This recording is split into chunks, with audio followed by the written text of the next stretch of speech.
I'm Marian Griffin, your host this evening for the Preserving Hartford's Historic Homes webinar.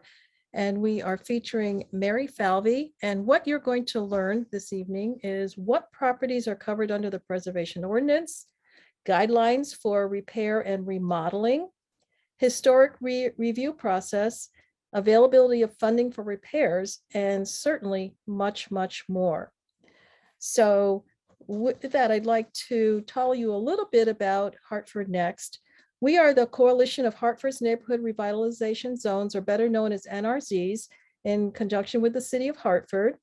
Our mission is to be a collective voice of Hartford residents and stakeholders working to strengthen and grow our community.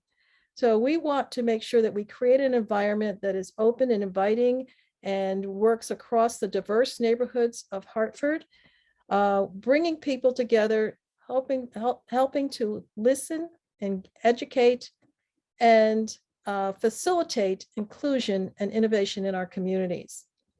So this is presented by the Neighborhood Training Institute. This training institute has been in place since the early 2000s. It's our communication and education platform. We sponsor seminars, workshops, and programs. Some of the recent programs that we've put on to educate and empower our community include Building Back Our Community Better panel discussion that was done in early 2021, I think late 2021, asset mapping for community economic development, which we are working with some of our neighborhoods and trying to move it through over the next several years. Also, we have civic engagement and education, particularly getting people registered to vote, and once you're registered, to actually exercise that civic duty. And most recently, we've had a series of 8 webinars that featured the city's departments. I hope that some of you were able to participate in that, but our goal is to help our residents to become more informed citizens and actually participate. So with that, I'd like to introduce Mary Valvey. Many of you may know her already, but she has been the executive director for Hartford Preservation Alliance since 2018. She began working there as a volunteer in 2008. She has received in 2016 the Public Service Award from the Connecticut chapter of American Institute of Architects. And she's on several boards, including the Hartford Next Board, the Board of Directors for Connecticut Preservation Action, and the Colts Heritage Partnerships. And to tell you how serious and show you how serious she is actually currently working on a Master of Public History program at CCSU. Mary, thank you for joining us this evening, and we'd love to hear more about how we can preserve our historic homes.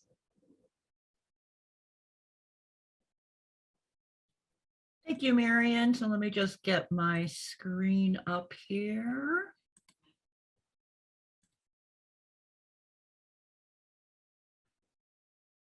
Oops.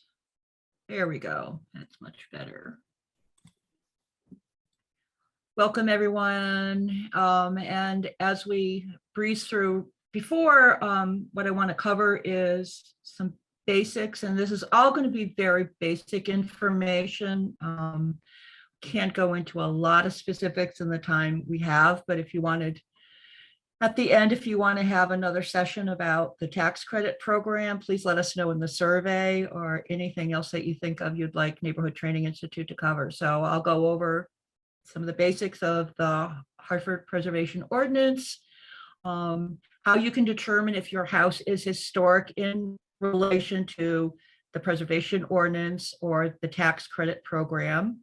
I'll go through how a historic review process is done with the city if you're doing work that requires it, and then also do a real general basics on the historic home rehabilitation tax program, tax credit program that's available through the state that can help fund with some major repairs on your historic house.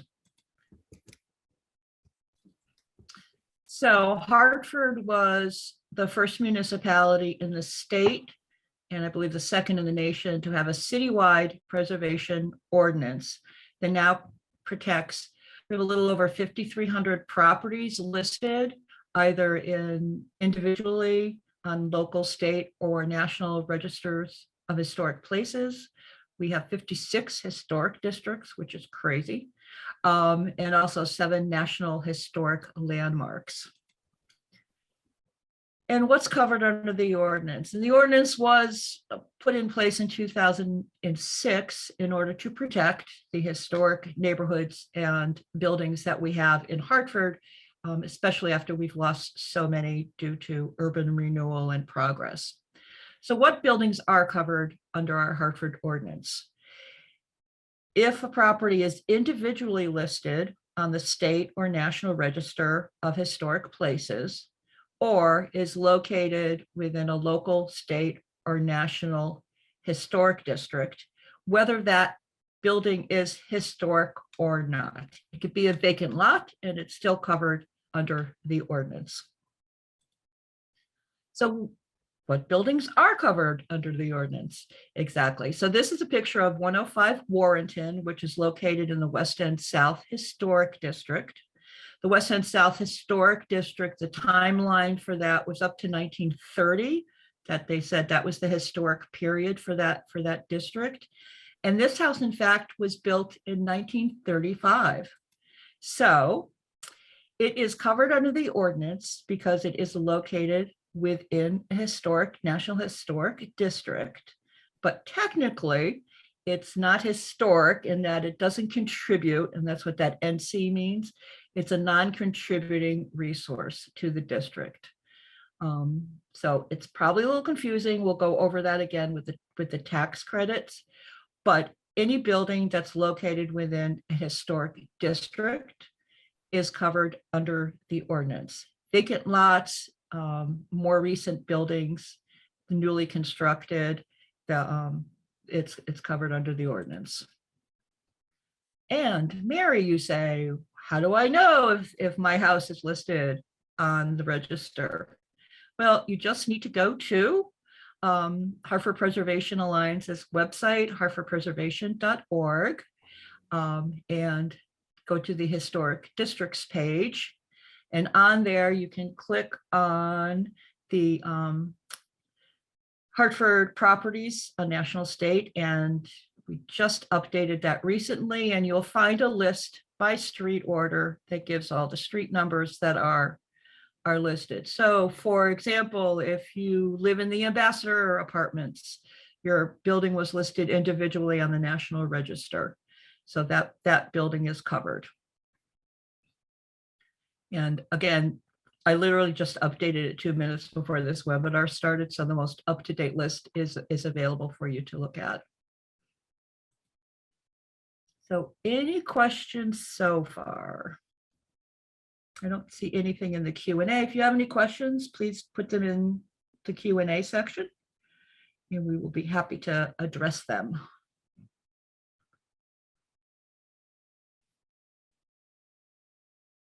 Okay, and moving along. So what work requires historic review? So a historic review means that someone has to do a review of the work, certain work that you're doing, to make sure that it doesn't negatively impact either the historic nature of your individual house or the historic nature of the district. So if you're located in a local historic district, and we have 3 of them in Hartford, they are the George Keller Historic District over at Park Terrace and Columbia Street, Ridgefield Street across from Keedy Park, and then a section of Grandview Terrace is listed as a local historic district. And for that, it would be covered, you'd be concerned with work done on the exterior of the house that requires a permit, or if you're applying for demolition. The other category that would require historic review is if you're listed on a state or national historic register, again, whether you're within a district or individually listed, you're doing exterior work that requires a permit and is visible from the street, or if you're asking to do demolition.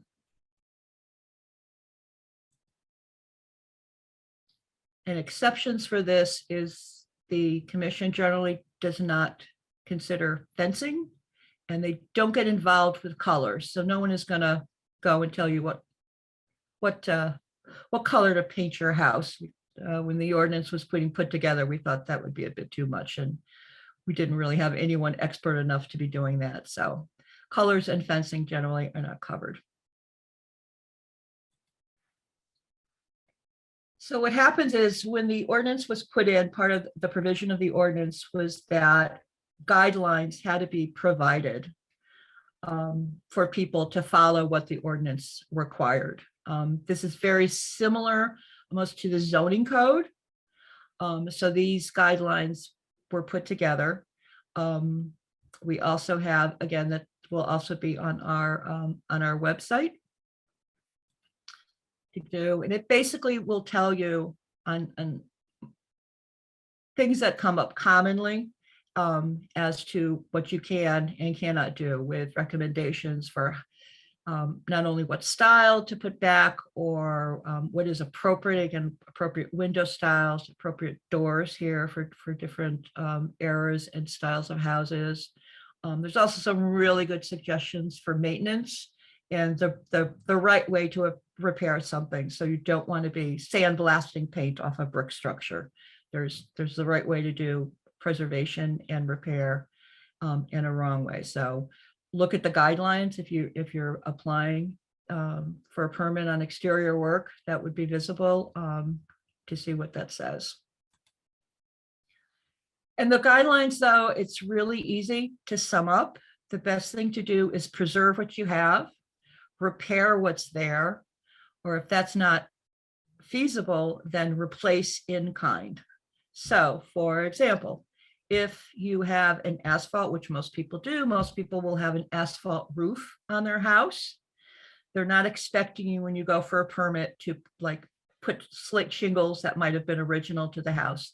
You replace in kind. So if you have an asphalt roof and you're replacing it with an asphalt roof, your historic review should be done by staff and you're good to go. If, however, say you have a slate roof on your house and you want to replace it with asphalt, then you're outside of the guidelines, and historic review would cause more scrutiny and more reasons why. So if you're following the guidelines just as is written in that guidebook, this historic review can be done by the planning staff. So what basically happens is you or your contractor pulls a permit to have the work done. It's flagged as being in historic district, and it will go to a member of the planning staff who will review it. If the guidelines are being followed, then they can sign off and approve it. And I believe they try to keep it to at least like 2 days to keep things moving. If, however, you're going to be asking an exception for the guidelines, then your application is going to go in front of the Historic Commission for review and a public hearing. So we actually have 2 preservation commissions. We have the Historic Properties Commissions, which just concerns itself with the local districts, and the Historic Preservation Commission, which deals with properties that are located on or within state and national register districts. These are the same commissioners on both. They serve on both. They meet basically at the same time. If there's something on the local district, the Properties Commission officially meets first and takes care of that, and then they move on to Preservation Commission business. And the commission meets on the 3rd Wednesday of the month. And according to state statute, when you put in a completed application to the planning department for your work, you must be heard within 45 days. So this is the part hopefully helpful to you, because I attend all the commission meetings and have seen, a lot of applications, good, bad, and indifferent.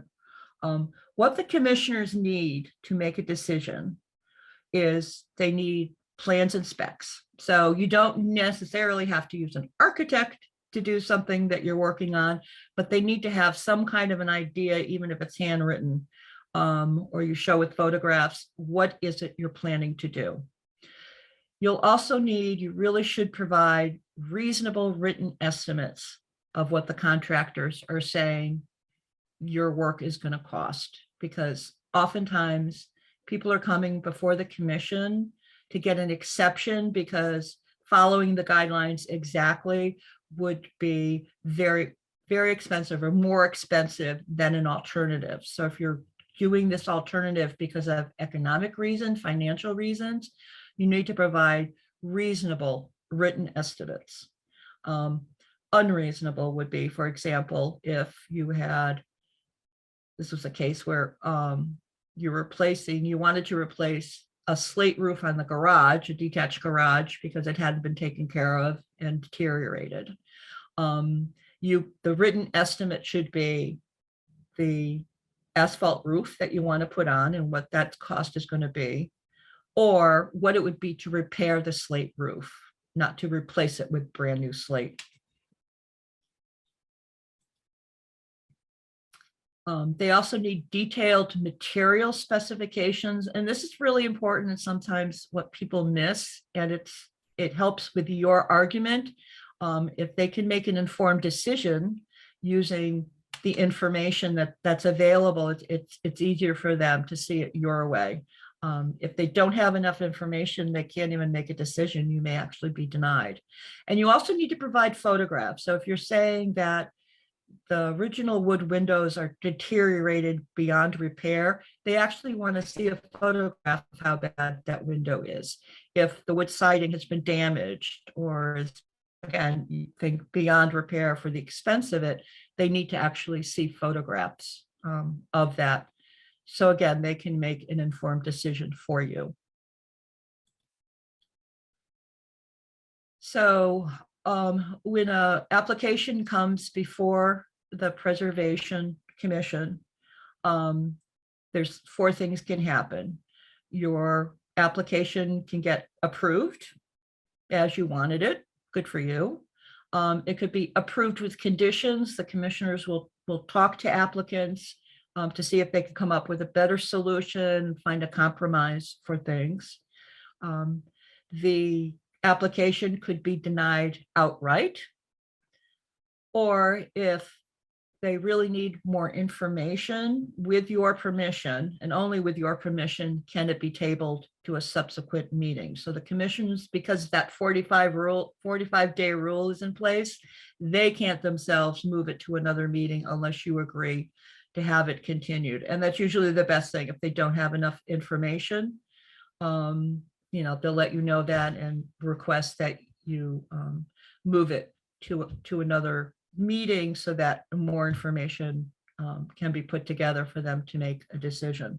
Otherwise, if you won't do that, they'll have no option but to deny the application. If you don't agree with the decision that's made by the Historic Commission, you can apply, and it can be you can appeal the decision, and there is a Board of Appeals for Preservation that should be rehearing this case within 15 days. So what do we have? Do we have any questions now? Yes, there is a question in the chat asking, would undoing exterior updates by retrofitting with period correct materials, for example, installing restored circa 1900 exterior doors on a 1900 house in place of generic modern doors, require review?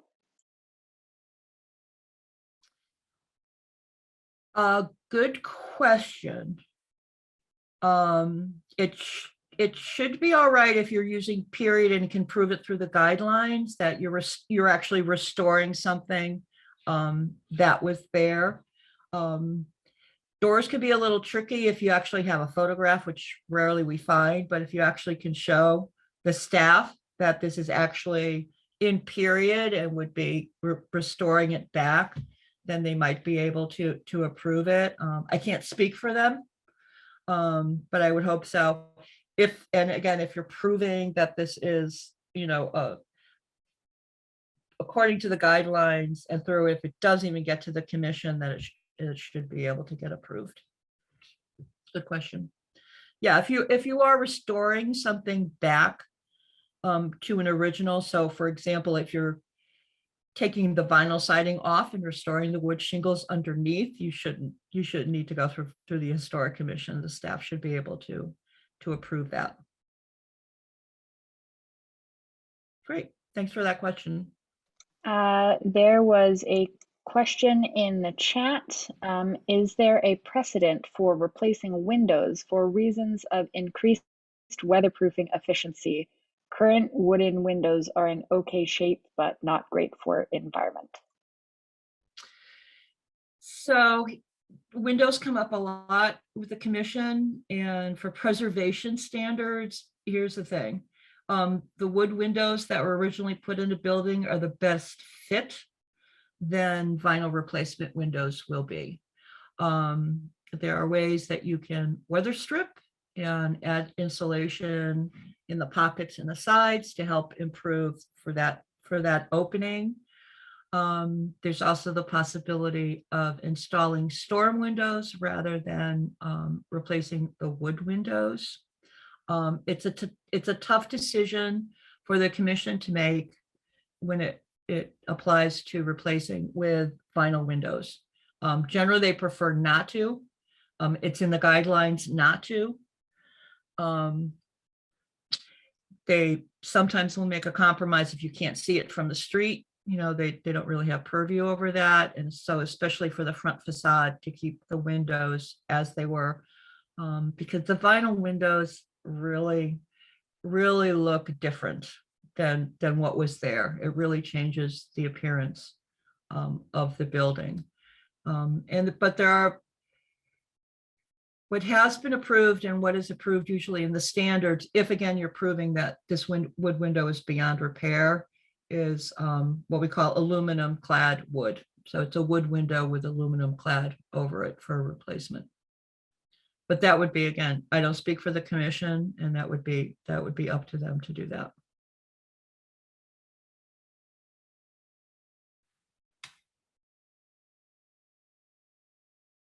Okay, and that's it for questions.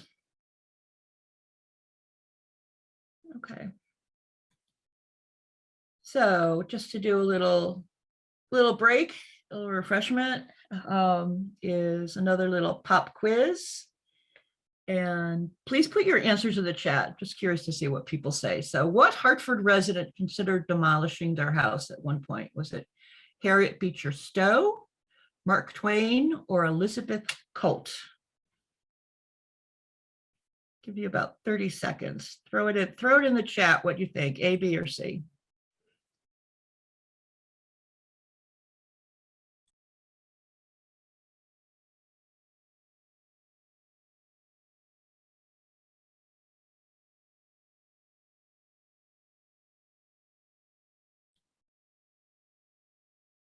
You see Twain, Harriet Beecher, Elizabeth Colt, Mark Twain, Harriet Beecher.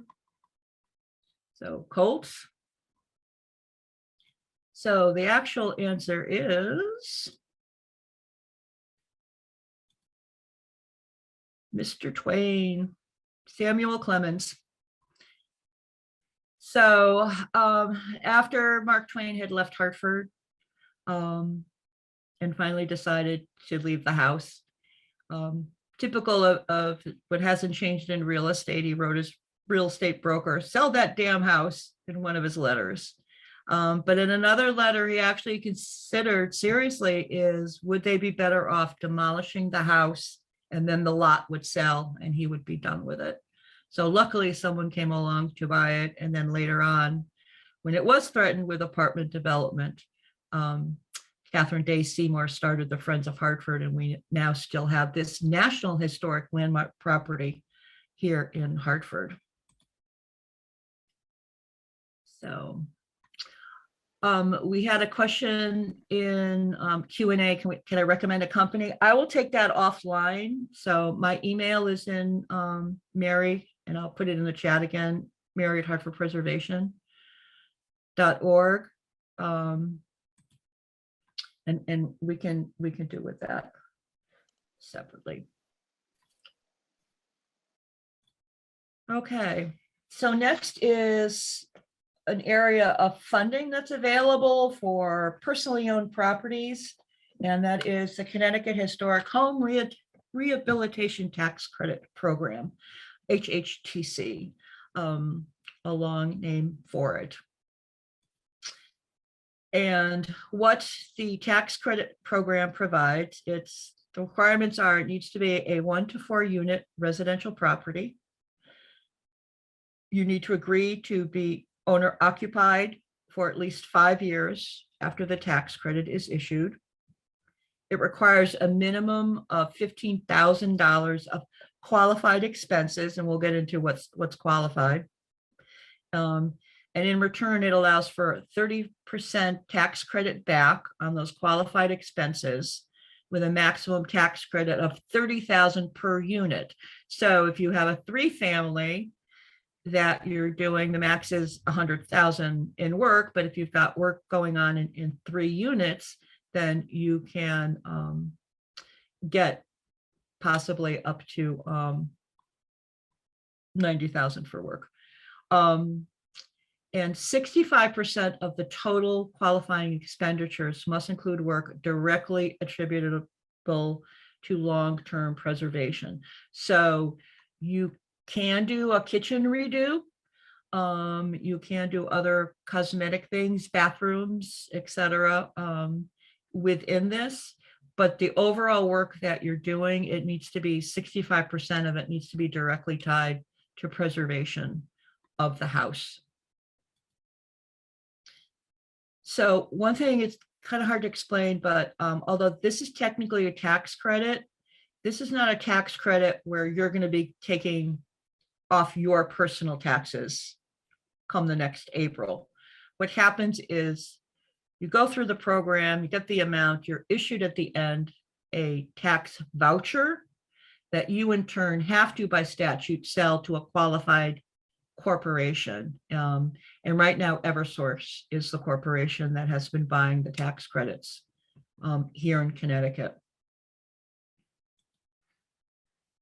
So for eligible properties, again, 1 to 4 unit residential dwellings, it has to be listed individually on the State Register of Historic Places or a contributing property to a historic district on the State Register of Historic Places. Now, to make sure you realize, anything that's listed on the National Register of Historic Places is automatically put on the State Register. And all 3 of our local historic districts that we have that I mentioned before, especially Richfield Street and the Grandview Terrace, they have also been placed on the State Register. So they would be qualified for that part of the guideline. So going back again to our example of 105 Warrenton, even though they were covered under the city ordinance, they are considered, they have that NC, non-contributing. They would not qualify to use tax credits for the program. It's not considered a historic building within the historic district. So again, go to that part of our website, hartfordpreservation.org, historic districts, and you can download the list. And then also we have all the historic districts and individually listed documentation that we use to put them on the list. It's all there so you can read through. It's also a good source to get a little snippet of some Hartford history there.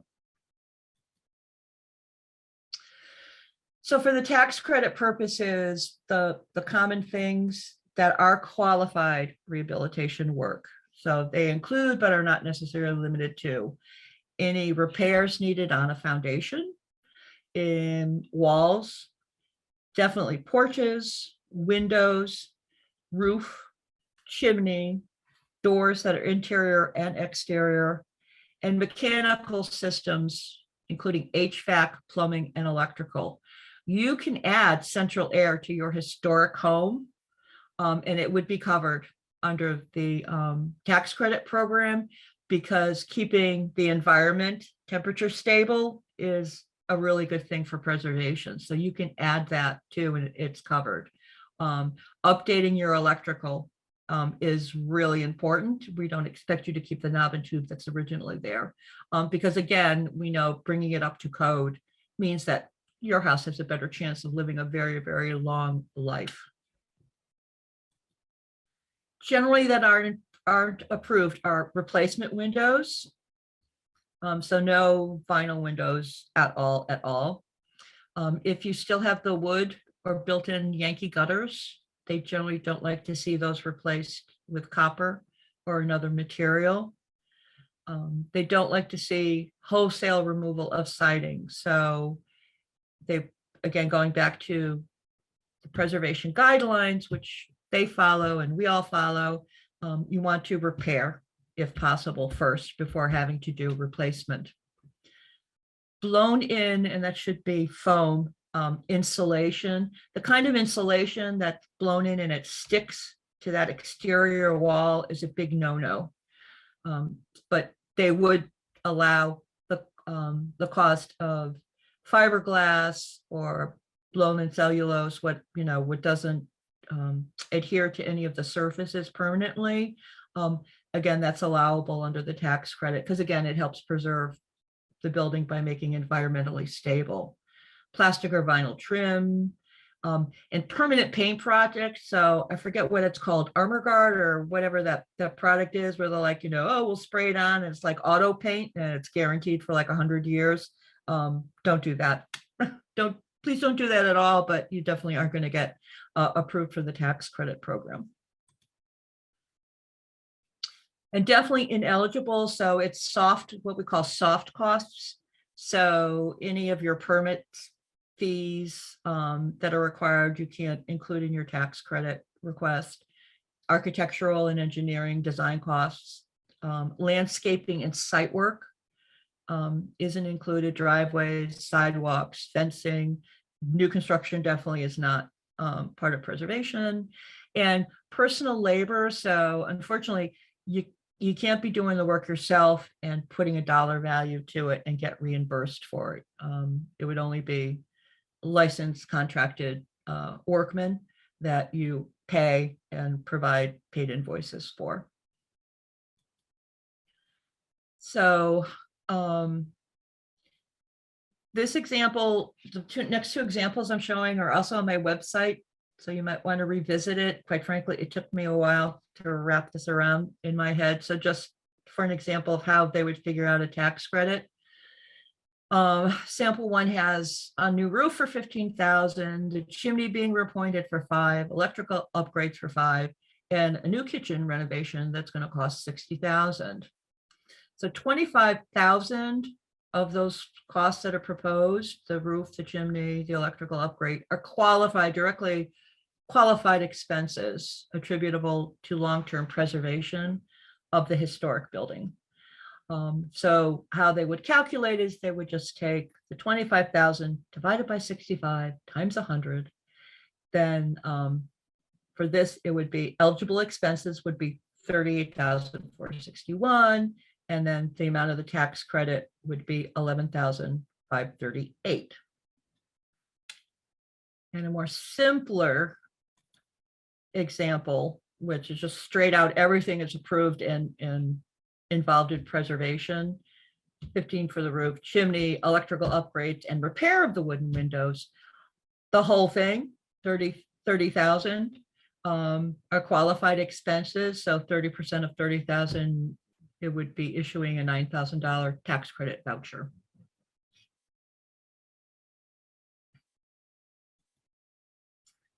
So for the application process for the tax credit, it is really important, and why I have it in red and really bold is if you're wanting to do the tax credits for the state of Connecticut, absolutely no work can be started until you get approval from the state preservation office for the work you want to do. There's absolutely no retro approvals given, ever, ever, ever, ever. It's in the statute that defined the program. So they couldn't, even if they wanted to. So it's really, really important not to do, and don't start any work until you get your approval. So the application process goes in 4 parts. So part 1 of the application just confirms that the property is a contributing resource to the State Register of Historic Places.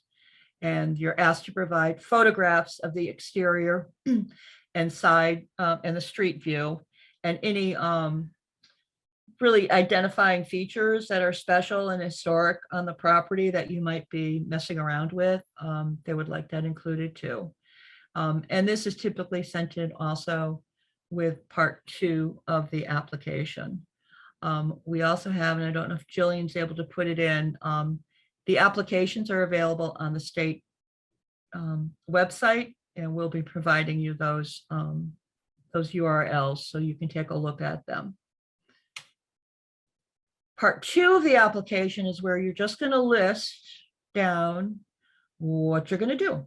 So you generally just go from the estimate and the work that's being done. And again, you want to provide a very detailed list of the work and the materials. We're going to be, if it's painting the house, you want to tell them, are you going to be prepping, sanding, power washing, prepping them exactly how you're doing that, and what are the materials that you're going to be using. Include copy of estimates. They don't record, they would like to see more than one, but I know my experience in helping people do these, that it's really hard to get even one person to show up to give you an estimate these days to get the work done. So 1 is fine. It's up to you. One thing with the estimates that's really, really important is make it very clear to your contractor that you're not necessarily looking for the cheapest. I know you don't want to spend more money than you have to, but once that determination is made as to how much you're getting for a tax credit, you can't go back at the end and say, oh, but it cost, this happened and that happened, and the cost of the project went up. You're locked into that amount of the tax credit. So it's okay for them to give you an estimate that's more high than low for purposes of the tax credit. It can't be unreasonable, because they'll pick up on that. And again, they'll need photographs of the areas that's going to be renovated. So show them specifically where the work is going to be done. And assuming you do your part 1 and part 2, including your photographs, they're all being emailed now. And they are under state law is they have to respond within 30 days. So they'll get back to you in 30 days with either approval, and here's the amount you can expect for a tax credit voucher, or if they have questions, then they'll contact you for more information. So just like with the city permit, is give them as much information as you can. If you're changing, if you have to use a new material, show them exactly what material, show them the spec sheets, copy it off the website for the manufacturer. But if it's a new window, show them exactly what that new window is going to look like and what the materials are. And again, I can't emphasize enough, don't do any work until you get your approval from the state. Again, there's no asking for forgiveness. So once you have all the work done and paid for, you put together, keep copies of all your paid invoices, make sure you get paid invoices from your contractors, cancel checks and/or copies of your credit card statements, and then photograph the work that was completed, and that goes together in your part 3 and goes on to the state. And then the final part 4 of the application, which again, you can submit it with the part 3. It has a whole bunch of different parts, but the main work is your paperwork to transfer your tax credit to a qualified corporation.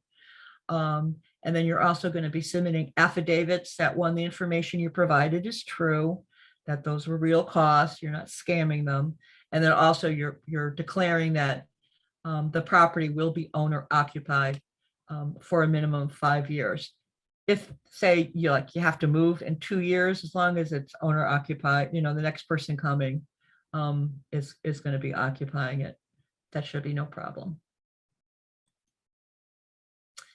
And there's no limit on the number of tax credit applications you could submit. You can only submit one at a time. Whoops. But you can, sorry.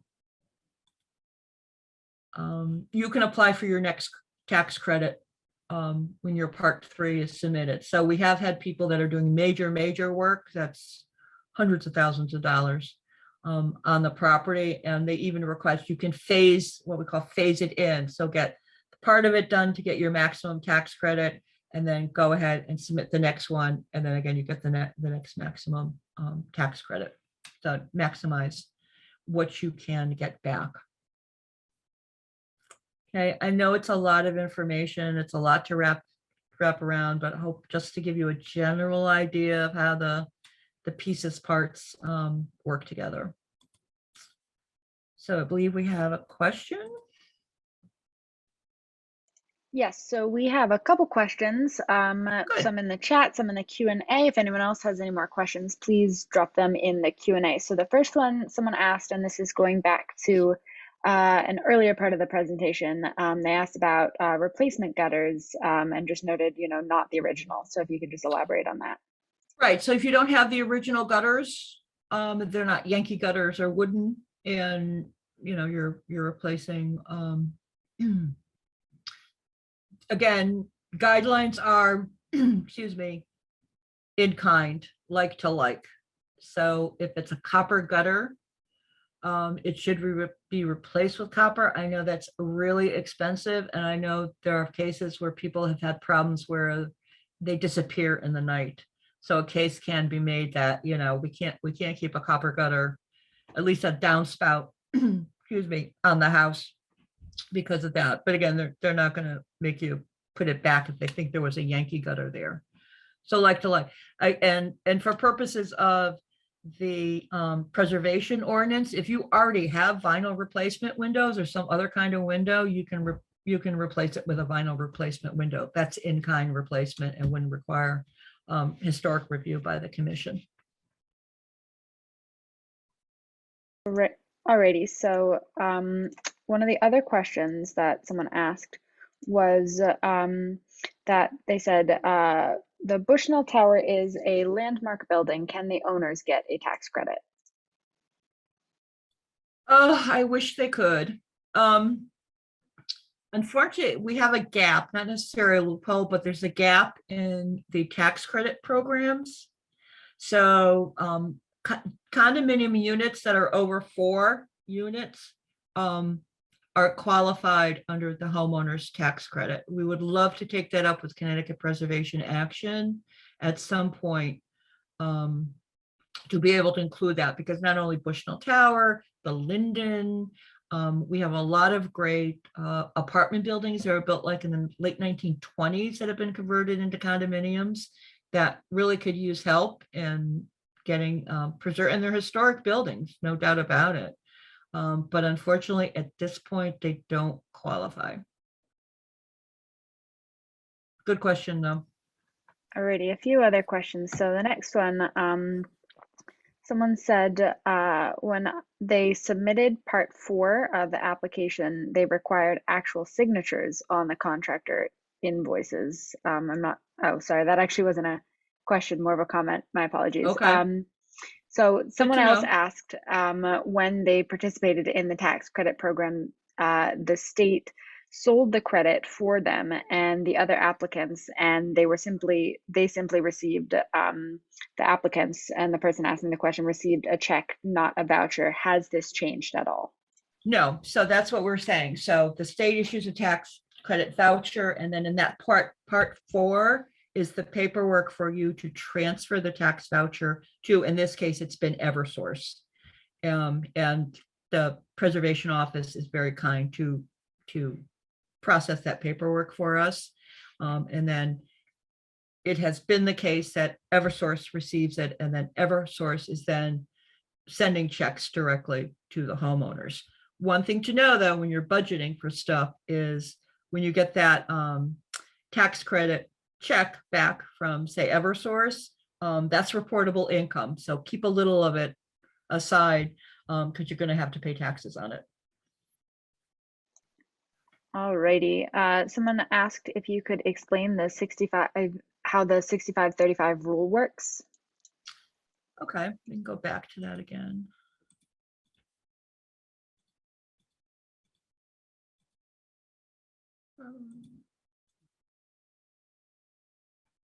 Yeah, so the 65% is, first of all, it's put in there. One of our fears was when this homeowner's tax credit was put into place and expanded, it was expanded, so there's a good amount of money available, that we would end up subsidizing new kitchen upgrades in Greenwich. And they wanted to make sure it got spread around and used for the right thing.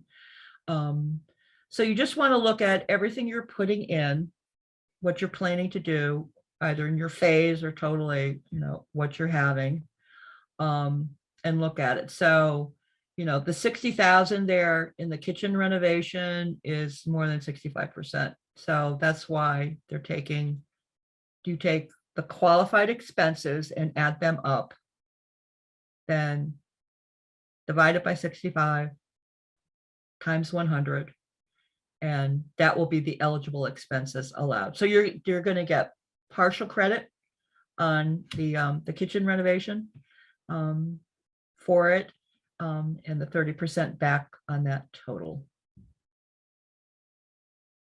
And I think they do put in now a little hedge to allow for increased costs of construction in the middle of it, but that's up to the state for theirs. So that's when they make their determination. That's for them to decide.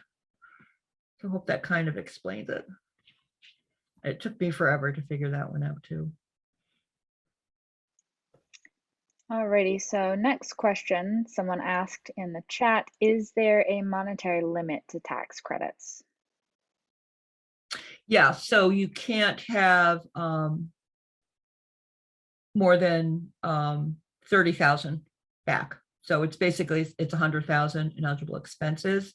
But again, if you're doing, where was that slide? For, and I can't find it now, but if you, it's a 30,000 tax credit limit per unit. So if you have work where you'll be ending, you're doing 100,000 work in 3 units of a 3-family, then you'll get that full amount back. It goes per unit, but per unit is a 30,000 tax credit back.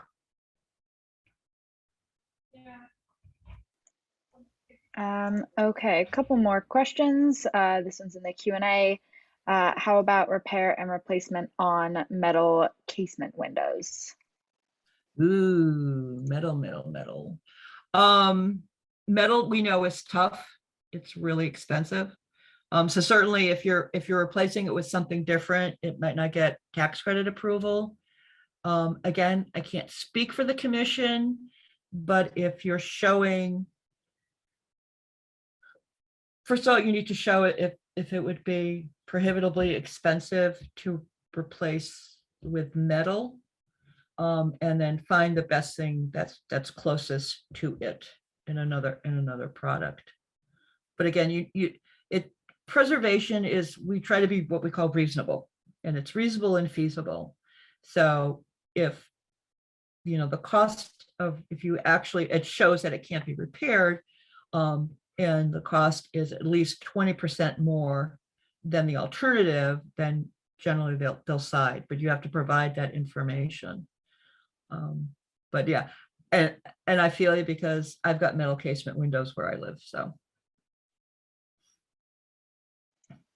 Alrighty, similarly on the metal front, someone asked about a rusted metal fire escape. Can they replace it with something that looks better but might not be metal? So you might have just touched on that, but. Yeah, so again, if the fire escape is not visible from the front of the house from the street, then the Preservation Commission for the ordinance, it doesn't apply. Tax credit actually has come up as a question for tax credits, that they want to see a metal fireplace back because that's part of the exterior that's been put in. But it's rare to have that. Another thing to realize is a lot of times for certain issues, building code safety issues trump preservation. So allowances are made for if you need to put an accessible ramp, a wheelchair ramp on a property. You just want to do it in a way that it's not, you know, I don't want to say too awful, but that kind of blends in it that you would have with the railings. And again, that's also the argument is made that that can be made temporary and can be easily removed. But you want to check with building code first as to what's required. Okay, one other question was someone said, at one time, I think this program had total annual funding limits at the state level. Is that still the case? The tax credit, it does, but we haven't ever, it might be 1 year where we got close to reaching the cap. So there's always been plenty of money. The commercial tax credit program, which is a whole different ball of wax and something I'm not going to explain, but we at one point were routinely going over the cap on that, and what the state preservation office was doing is they were borrowing into the next fiscal year to issue tax vouchers. But by and large, so far as I've heard, we've been staying within the cap. Someone just asked you in the chat, they gave an example of $60,000 of approved renovations. They're ready to submit part 4 and then were forced to relocate due to the job. This individual thought the 5-year rule was strict. Could he still submit after the 2-family house sold to new homeowner? And is there a time limit? Okay, this is in the chat. I may have to look at that in a second. Just a quick reminder to people, if you could possibly drop your questions in the Q&A rather than the chat, that just makes it a little easier for us to stay on track. We will still see them in the chat, but just want to make sure everything gets answered.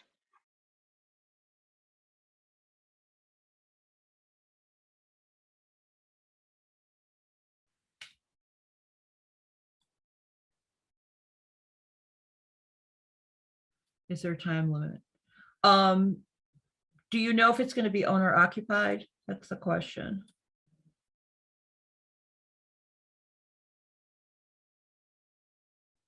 If you could let us know that. So it is going to be owner occupied, yes. Oh, then it shouldn't be a problem. I would just make an exception. But the thing is that the tax credit technically has to transfer to the owner. So that's something I would get a hold of Aaron Fink. If it's an active application, Aaron Fink, Aaron ERIN.FINK@ct.gov to explain what the situation is. And to see the reason why there's the 5-year, thank you, Jillian. The reason why there's a 5-year rule is they don't want this tax credit being taken up by investors coming in that are just, investors. They wanted it to be a benefit for homeowners that are living in the properties, excuse me. Otherwise it would be all eaten up with investors who are sometimes speculators coming in and buying up properties. We would hopefully see some kind of a program like this though for especially 3 families in the cities like Waterbury, Hartford, Bridgeport. We think it would be a big help in getting revitalization to a lot of our neighborhoods, but that's sometime in the future. Question in the Q&A, is removing wall-to-wall carpet and redoing floors cosmetic or something that can be reimbursed for tax credit? Reimbursed by tax credit. If you're restoring the original flooring underneath, please do so. And then just came in regards to landscaping, is the repair of a brick driveway something that can be reimbursed? No. So driveways are excluded. Anything landscaping outside.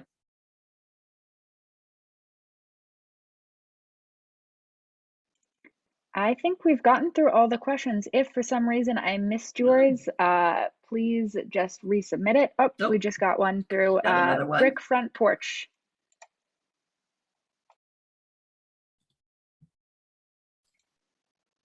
Brick So front Mary, someone asked, porch. yeah.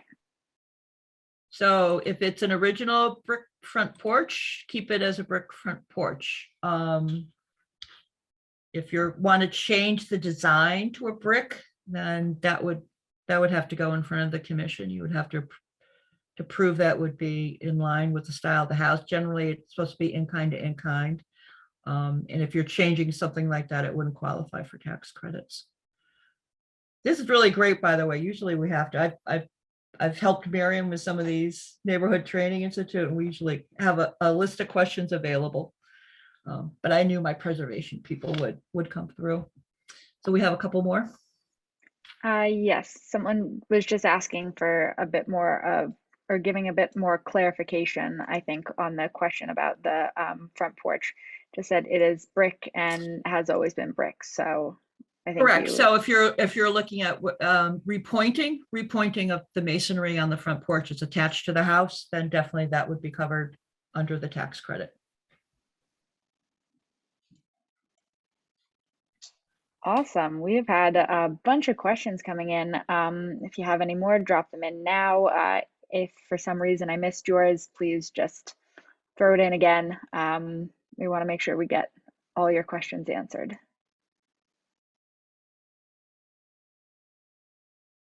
Alrighty, another question just came in. Couple actually. So if you know the roof was wood originally, can this be covered and replaced?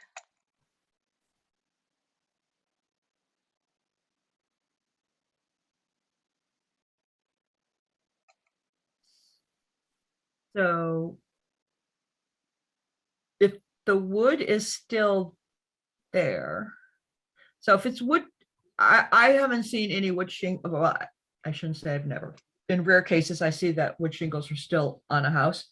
But if it's been already covered with asphalt, you can cover it with asphalt. They're not looking, when we say wood, we're not looking that, you have to preserve the wood sheathing, the plywood, big pieces of wood underneath. You have to do what's visible and what's sustainable for the roof.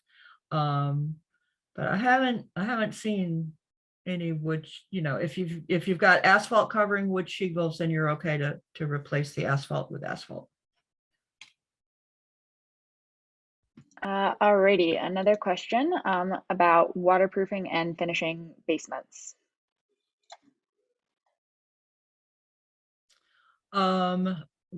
Waterproofing and fixing foundations, again, it would be up to the state to make the decision. I would think that would be allowable under the tax credit program. Finishing a basement, unless it's you're restoring an already finished basement that was part of the original house, that would go under that 35%. So you'd be getting maybe partial credit for that, but not total. But yeah, anything that has to do with repairing a foundation, pointing the bricks, fixing leaks, fixing a floor, that would work.